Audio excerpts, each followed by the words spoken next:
प्रभु कह रहे हैं कि यदि सत्संग और गुरुजनों की कृपा प्रसाद से, उनकी कृपा दृष्टि से हमारी बुद्धि अपने आराध्य देव में अटल हो जाती है, तो वो विषयों का सेवन करते हुए ना राग न द्वेष, ना अनुकूलता न प्रतिकूलता, ये विषय बहुत अच्छा है, ये विषय घृणित है, क्योंकि विचार करने वाली बुद्धि तो आराध्य देव में समर्पित है, तो सारे विषय आराध्य देव को समर्पित हैं।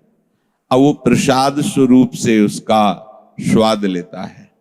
हमारी प्रियाजू ने पाया है, हमारी प्रियाजू ने पहना है, हमारी प्रियाजू ने इसे स्वीकार किया है। उसकी बुद्धि प्रभुमय होने के कारण वो विषयों में विचरता हुआ भी हृदय की पवित्रता को प्राप्त होता है। पीछे प्रभु ने बताया, हृदय की पवित्रता प्रसन्नता को प्रकट करती है। प्रसन्नता समस्त दुखों का नाश करके भगवत भाव में स्थित हो जाती है, अखंड हो जाती है। आगे प्रभु कह रहे, उपासक सुख की भावना से विषयों का सेवन, विषयों का चिंतन ये छोड़ दे, क्योंकि इसमें नहीं सुख है। कोई भी विषय जो तुम्हें इंद्रियजन्य सुख का अनुभव करा रहा है, वो हमारी बुद्धि मलिन होने के कारण ऐसा लग रहा है। भक्ति के द्वारा जब बुद्धि पवित्र होगी तो भक्तों को ये सारे भोग ऐसे लगे हैं, कहीं तो आता है कि मलवत त्याग कर दिया, कहीं आता है कि वमनवत त्याग कर दिया, कहीं आता है कि वो विषवत त्याग कर दिया। इन तीन शब्दों का प्रायः भक्तों का विषय त्याग में वर्णन आता है। मलवत, मल त्यागने के बाद कोई अभिमान नहीं होता, उसका कोई महत्व नहीं होता। जैसे वमन, उस पर कोई राग नहीं होता, उस पर कोई आसक्ति नहीं होती, उसका कोई अभिमान नहीं होता। विष, कोई भी भोग हमारे हृदय की पवित्रता को नष्ट कर सकता है, हमें प्रियालाल से दूर कर सकता है। इससे बड़ा और विष क्या हो सकता है। इससे स्वयं भोक्ता भाव का त्याग, जो भगवत प्रसादी उसी का सेवन, तो उसे प्रसादे सर्व दुखानाम हानिरस्य पूजायते, समस्त दुखों का नाश करके अखंड प्रसन्नता, वो विषय जो भगवत अर्पित करके सेवन किया गया, जिसमें ना अपनी सुख बुद्धि है, ना दुख बुद्धि है, न राग है, न द्वेष है। प्रभु कह रहे हैं, नास्ति बुद्धिरयुक्तस्य न चायुक्तस्य भावना न चाभावयतः शांति रशांतस्य कुतः सुखम। जिसका मन और इंद्रियां युक्त नहीं है, युक्त कहते हैं प्रभु में स्थित, और अयुक्त कहते हैं भोगों में स्थित। उठते बैठते जागते सोते चलते फिरते वो भोगों का ही चिंतन करता है। ये भोग संग्रह कर लिया, ये संग्रह करेंगे, ये भोग लिया, ये भोगेंगे, ये कर लिया, अब ये कार्य कर, बस उसका यही चलता रहता है। जो युक्त होता है वो चेतना से शयन तक, जीवन से मरण तक एकमात्र केवल प्रभु की सत्ता, प्रभु का खेल, प्रभु का ये विनोद, बस वो यही देखता है, कहीं राग द्वेष नहीं। जिसकी बुद्धि प्रभु से युक्त नहीं होती, उसकी बुद्धि ऐसा चिंतन कराती है कि अनुकूल व्यक्ति का मिलना, अनुकूल भोगों का मिलना, शरीर का अनुकूल रहना, परिस्थिति का अनुकूल रहना, बोले ये हमारी साधना का फल है, देखो, जब से हमने भक्ति शुरू किया तब से हमें सब मिल गया, और बड़ी भगवान की कृपा है। ये युक्त बुद्धि नहीं है, ये अयुक्त बुद्धि है। ये बड़ी भारी भूल है। देखो, अपने लोग केवल पांच भौतिक देह और माया रचित दृश्यों को सत्य मानने वाले कैसे इसकी सूक्ष्मता को समझेंगे। ये महापुरुषों ने उस परमात्म तत्व को देखा है, परमात्म तत्व को अपनी आत्मा के रूप में अनुभव किया है, इसलिए परमात्म तत्व के ये विशेष ज्ञाता है। ये कह रहे हैं कि जो उपासक अनुकूल परिस्थिति, अनुकूल भोग सामग्री, शरीर का स्वस्थ रहना, अनुकूल वातावरण, तो भगवान की बड़ी कृपा है ऐसा मानता है, बोले बड़ी भारी भूल कर रहा है। ये बड़ी भारी भूल है जो भगवत कृपा को अनुकूलता में तौल रहा है। अनुकूल भोग पदार्थ में बुद्धि राजी रहती है, अनुकूल परिस्थिति में राजी रहती है, अनुकूल व्यक्ति, अनुकूल वस्तु में राजी रहती है। और जब ये बुद्धि राजी रहती है तब ये माया में होती है। इसीलिए बहुत बड़ी भूल है, ध्यान देना। उसका माया बंधन दृढ़ होता है। ये अनुकूल परिस्थिति, अनुकूल व्यक्ति, अनुकूल वस्तु, शरीर का अनुकूलता, स्वास्थ्य आदि को लेकर ये सब भगवद विमुखता प्रकट करने वाले हैं। होता है, ऐसा ही होता है। जो मलिन अंतःकरण वाले हैं वो इसे समझेंगे, फिर रहा क्या जीवन में? जब ये सब बंधन है तो फिर बचा क्या? जीवन ही क्या बचा? हाँ, तो अपने अस्तित्व को प्रभु में समर्पित कर दो, यही जीवन का स्वरूप प्रकाशित करेगा। माया के मोह के बंधन में बंधकर जो अलग कर देने वाली बात है वो ये है, उपासना में चला पर अनुकूलता की मांग बनी हुई है। बहुत सत्संग भगवत प्राप्ति के लिए तो सुलझना है, अंदर से देखो। सत्संग में बैठ करके हम सत्संग के वचनों में डूब रहे हैं। अगर एसी होती यहां तो थोड़ा अच्छा होता, कूलर हमारे सामने ही होता तो अच्छा होता। ये व्यक्ति हलचल करता है, हट जाता तो अच्छा होता। कई लोग ये चिंतन करते हैं सत्संग में, जब मानसिक तरंगे पकड़ी जाती है तो ये दिखाई देता है, अरे भगवदानंद की प्राप्ति के लिए कदम बढ़ाया है तो पहली बात अनुकूलता शब्द का परिचय छोड़ो। अनुकूल परिस्थिति, अनुकूल व्यक्ति, अनुकूल पदार्थ, इसका परिचय छोड़ो। भोगना तो बात जाने दो, इसका परिचय छोड़ो, इसकी मांग छोड़ो, क्योंकि ये अनुकूल नहीं है। आप कहोगे कि इस अनुकूलता को छोड़े तो फिर बचेगा क्या? परमानंद, जहां दुख का लेस नहीं, वहां पहुंचने के लिए आपको ये तैयारी करनी है। जो इसको भगवत कृपा मानता है, बहुत बड़ी गलती, क्योंकि ये प्रभु से अलग कर देने वाली बात है। पर होता यह है कि जब उपासक प्रभु का भजन करता है, प्रभु का नाम जप करता है, शास्त्रों का स्वाध्याय करता है, तो उसके हृदय में भोगों की प्राप्ति या भोगों में सुख बुद्धि ये रहती है। और जहां उसको प्राप्त हुई सफलता, बस वो मान लेता है कि हमें लाभ मिला, हमारी कामना पूरी हुई, हम पर भगवान बड़े कृपालु हैं, ऐसा मान लेता है। परंतु ये बहुत बड़ी गलती हो गई, क्योंकि वो अनुकूल भोगों में भगवान की कृपा को मानकर उसमें फंस जाएगा और भगवत चिंतन रहित होकर भोगाभ्यास दृढ़ होगा, अनुकूलता का भोग करने लगेगा। जो अखंड आनंद की यात्रा थी रुक गई। भगवान कृपा करके अपने जनों को ऐसे घेरे में ला देते हैं कि उसको भजन करना ही पड़ेगा, दूसरा कोई उपाय नहीं। ऐसे उपासकों को प्रभु जब घेरते हैं इस रूप में, तो आरोप करने लगता है कि गुरुदेव बड़े निर्दयी हैं और भगवान बड़े निर्दयी हैं। देखो ना, उनके लिए हमने ये किया और वो हमारे लिए क्या कर रहे हैं।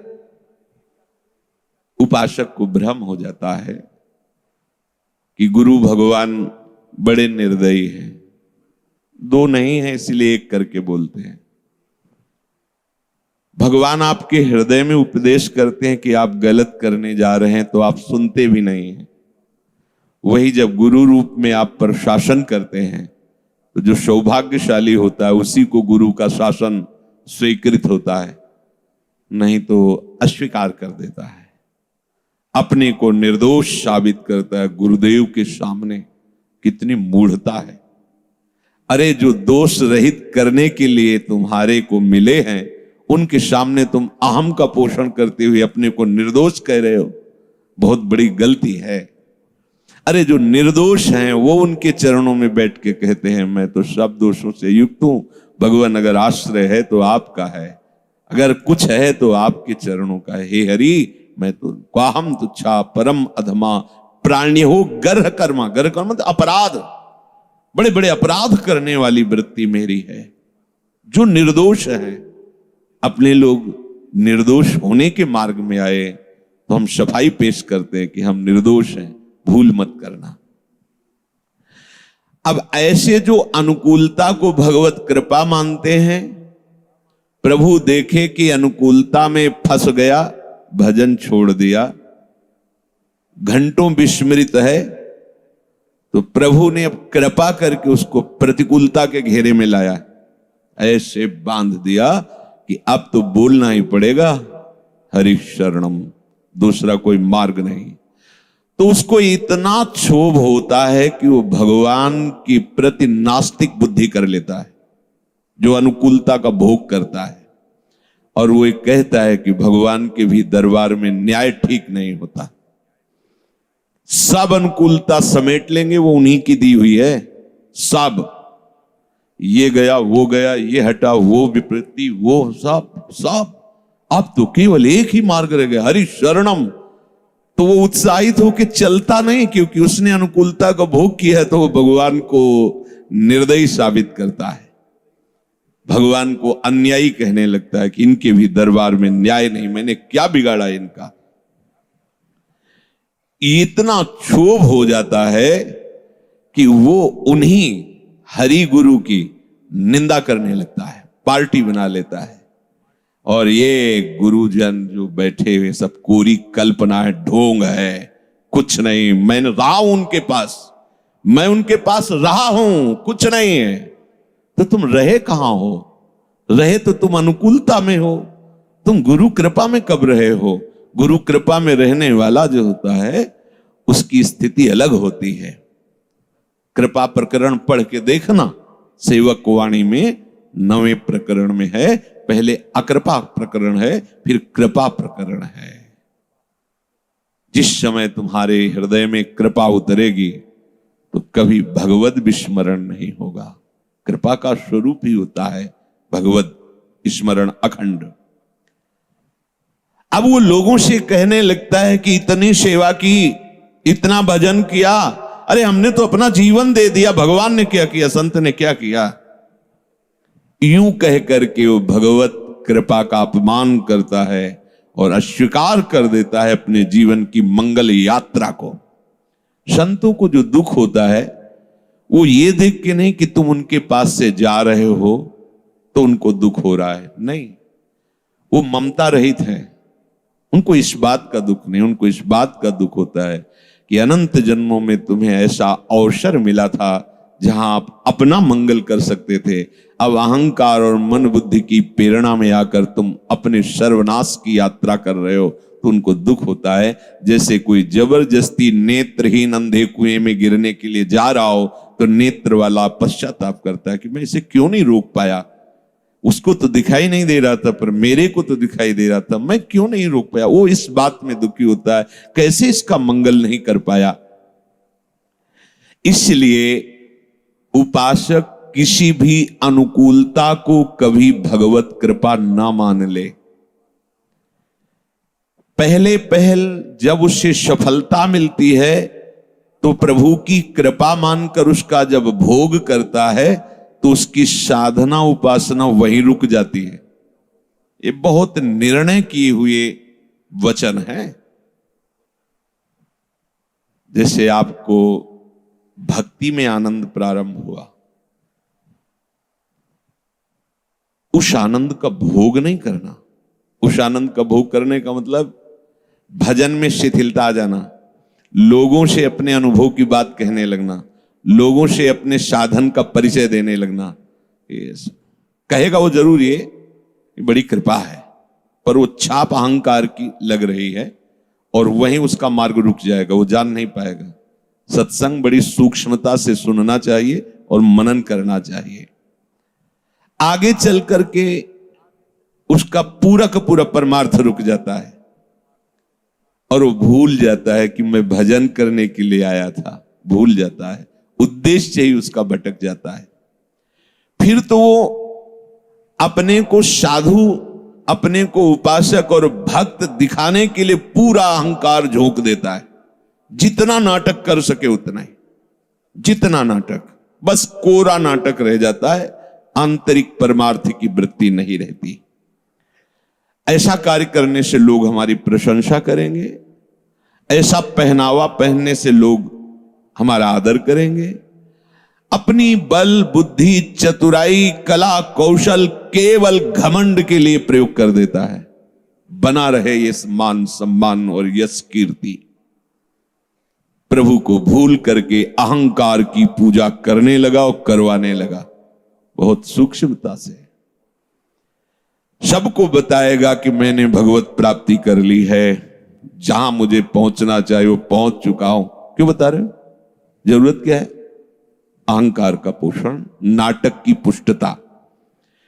मैंने तो विषयों पर विजय प्राप्त कर ली है, मैंने तो अमुक अमुक साधना करके। इस प्रकार सर्वत्र वो अपने जीवन को केवल अहंकार की पूजा में लगा देता है। फिर उस अहंकार का पुजारी अपने को भगवान का प्रचारक मान करके जगत में पुजवाता है अपने को। और अहम की पूजा में जब किंचित व्यवधान उपस्थित होता है तो बौखला उठता है, और जो नहीं करना चाहिए वो भी करने के लिए वो राजी हो जाता है। दलबंदी कर लेगा, राग द्वेष बढ़ेगा, शत्रुता का वायुमंडल बना लेगा और ऐसे प्रवाह में बहने लगेगा कि अब वहां कोई ब्रेक नहीं है, कोई रुकावट नहीं। वो बहता फिसलता नष्ट होता चला जाता है। अक्षरशः सत्य है ऐसा ही। उस पतन के प्रवाह से फिर कोई लौट नहीं पाता है, भगवत कृपा ही लौट आती है। दूसरे की सामर्थ्य नहीं कि कोई लौट पावे। इसीलिए स्मृति भ्रंशः बुद्धिनाशो और बुद्धिनाशात् प्रणश्यति। प्रभु जिस पर कृपा करते हैं तो शुरुआत में ही प्रतिकूलता, परिस्थिति प्रतिकूल, शरीर प्रतिकूल, वायुमंडल प्रतिकूल, कोई भी उसे प्यार से देखने वाला नहीं, बोलने वाला नहीं। जितने प्यार करने वाले थे सब उसकी उपेक्षा करने लगे, सब उसका त्याग करने लगते। ये कृपा पहचानना। प्रभु कृपा करके उसके सब सुख सुविधा का नाश कर देते हैं। अंदर से भयंकर दुखी होता है। डॉक्टर देख रहा है, जैसे कोई कोई इंजेक्शन होता है, बहुत लगता है, वो जाता है जिस नस नाड़ी में, वो इन्फेक्शन नष्ट करने का होता है, पूरी नस। तो ऐसे इंजेक्शनों में डॉक्टर उपस्थित रहता है, क्या हो रहा है देखता है। ऐसे हाई इंजेक्शन भगवान लगाते हैं, भारी प्रतिकूलता, और फिर देखते रहते हैं कि कितनी सीमा तक दुख चढ़ रहा है इसके। जब वो देखते हैं कि कहीं भी इसका मन अब किसी भी तरफ जाए ऐसा रास्ता मैंने नहीं रखा, सब काट दिया है। अगर कहीं देखा कि अभी अमुक है तो वहां पहुंचवाया और उनको प्रेरित करके उसका अपमान करवाया, कटुवचन बुलवाए, लांछन दिलवा दिया। अब वहां से भी हटा। जब देख लिया कहीं कोई भी इसका सहयोगी नहीं है, अब भगवान अपने मार्ग को प्रकाशित किए। देखो ये मेरा मार्ग है। जो ही वो भगवत मार्ग में कदम रखा तो जो दुख की प्रतिकूलता की ताप उसे जला रही थी एकदम शीतल हो गई। तब कहता, हो कृपालु, आप कृपा ना करते मैं तो जान ही नहीं पाता प्रभु। बलिहारी बलिहारी, आपने प्रतिकूलता दे करके, रोग दे करके, अपमान करवा करके, दुख दे करके मुझे महासुख की स्थान पर खड़ा कर दिया। जब तक कोई सफलता को, अनुकूलता को भगवत कृपा मानता है तो अपने अभिमान का पोषण करता है, उसका अभिमान बढ़ता है। जिसका अभिमान बढ़ता है उससे प्रभु और संयम, नियम, पवित्रता, धर्म ये सब दूर हो जाते हैं। वो मोहवश अपने को ऐसा मानने लगता है कि मेरे लिए अब कुछ भी असंभव नहीं, मैं कुछ भी कर सकता हूं। बहुत हल्की बुद्धि होती है ऐसा। उपासक कभी अनुकूलता को भगवत कृपा ना माने, नहीं तो हम आपको कहते हैं दर्शन भी छूट गए वृंदावन के, और हालत यह है कि अश्रद्धा हो गई उनको नाम मंत्र से, क्योंकि एमएलए नहीं बने। एमएलए बनने के लिए उन्होंने खेती बेची, रुपया पैसा लगा, सब खत्म। अब जब बने नहीं तो कोई तुम्हें न गार्ड, न कोई साथी, न कोई मित्र। अब आ गए अपनी स्थिति में आ गए तो सोचा भगवान निर्दयी है, वो ठीक न्याय नहीं करता, जो पीछे वर्णन किया। ऐसा ही वो मोहवश सोचता है कि मैं असंभव को भी संभव कर लूंगा, चाहे जो भी बात हो, मैं जो बोलूंगा वही होगा। आगे वर्णन करें, अब जगत में जितनी भी शक्ति है वो मेरे अधीन होगी। मैं किसी को भी नीचा दिखा सकता हूं, किसी को ऊंचा उठा सकता हूं। वो बकने लगता है। प्रभु की अकृपा होने पर ऐसी स्थिति आती है। इसलिए कभी किसी के मन में ऐसी धारणा नहीं आनी चाहिए। भक्तों का स्वभाव बड़ा पवित्र होता है। जो बोले कि ब्याहुला हो रहा है, पानी तो गिर ही नहीं सकता, आप चिंता मत, कोई नहीं, गिरो, आराम से गिरो। हम 4 लाइन ब्याहुला करके बंद कर देते हैं, दोनों दुल्हा दुल्हन को लेके अंदर विराजमान हो जाते हैं। क्या जाता है, आप खेलो जैसे आपको खेलना हो। भजन का प्रयोग प्रकृति को रोकने में थोड़ी है। भजन का प्रयोग प्रेम रस में डूबने के लिए है, प्रियालाल के रिझाने के लिए है। सारे जगत के अपनत्व, बंधुत्व, ममता, इसका विनाश करते हैं भगवान अपने कृपा पात्र के जीवन में। शब्द याद रखो, अपनत्व, बंधुत्व, ममता। कुछ उपासक भूल कर बैठते हैं, ये धर्म की बहन है तो अधर्म की क्या के जो घर में छोड़ के आए हो। ये धर्म की माता बनाई तो अधर्म की माता थी क्या? एक ही धर्म की माता होती है क्या? पूरे विश्व की जितनी भी नारियां हैं सब धर्म से हमारी मां है। जननी सम जाने पर। ये मोह बहुत विचित्र चाल चलता है। अपने शरीर संबंधियों का तो जिस मार्ग में तुमने त्याग किया, फिर नए आके यहां बना रहे हो। ये हमारे धर्म से बहन, ये धर्म से काकी, ये धर्म से मामी। धर्म और अधर्म दोनों हमारा, न किसी से अपनापन और न किसी से परायापन।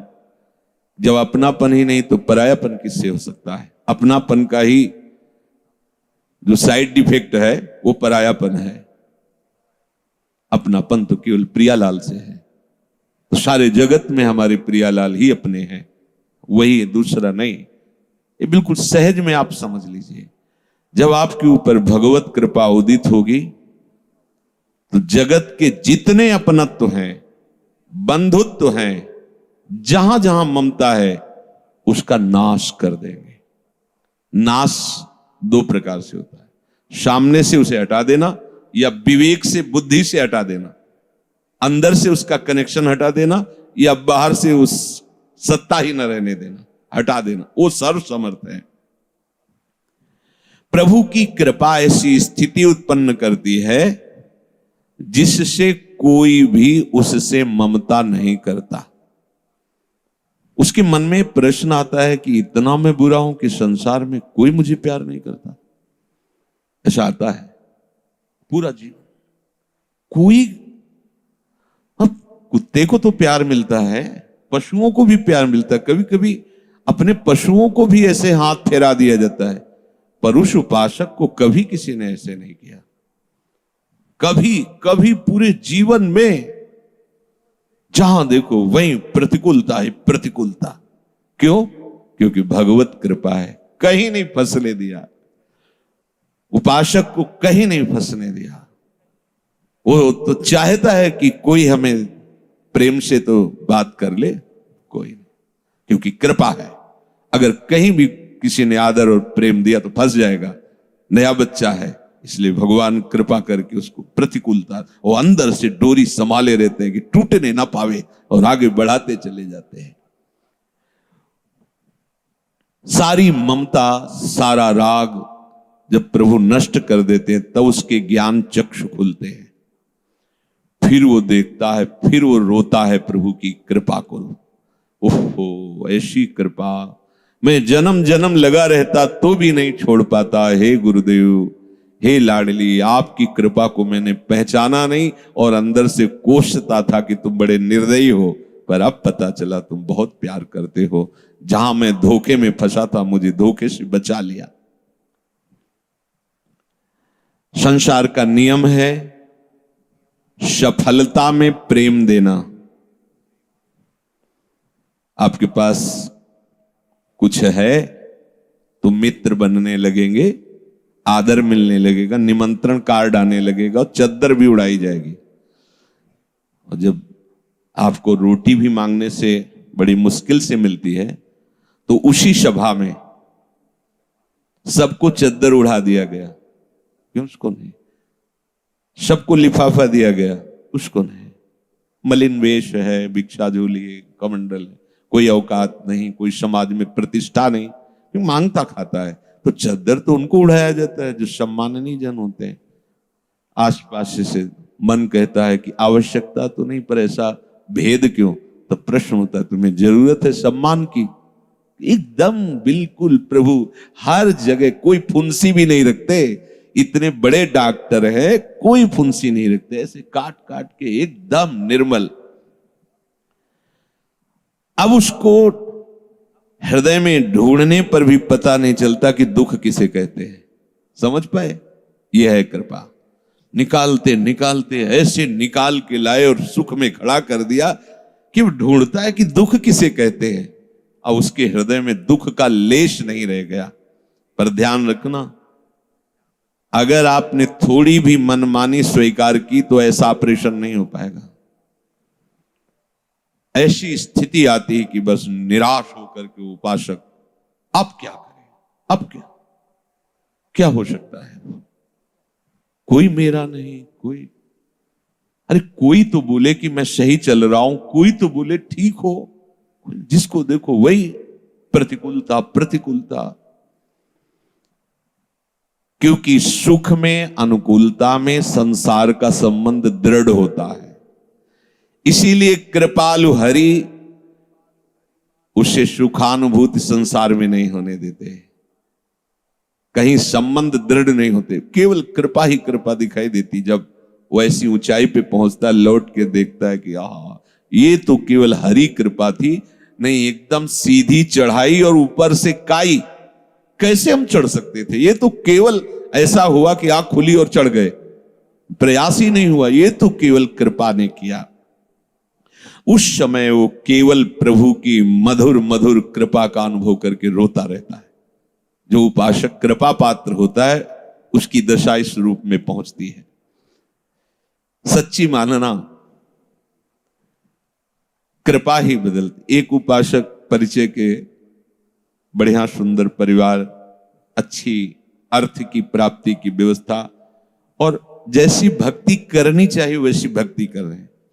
अब कृपा उदय हुई, जिनके द्वारा परिवार का पोषण और अर्थ व्यवस्था होती थी, भगवान ने उनको अपने पास बुलाया। अब जो भी वो धीरे धीरे सब छूटता चला गया। अब अखंड वृंदावनवासी बैरागी स्वरूप भजन परायण प्रगट में देखने में लगा सब उजड़ गया, लेकिन आंतरिक वृत्ति से देखो तो लगा सब संभल गया। प्रभु ने कृपा करके कैसा संभाला कि अब कोई रास्ता ही नहीं रह गया, एकमात्र प्रभु का रास्ता रह गया है।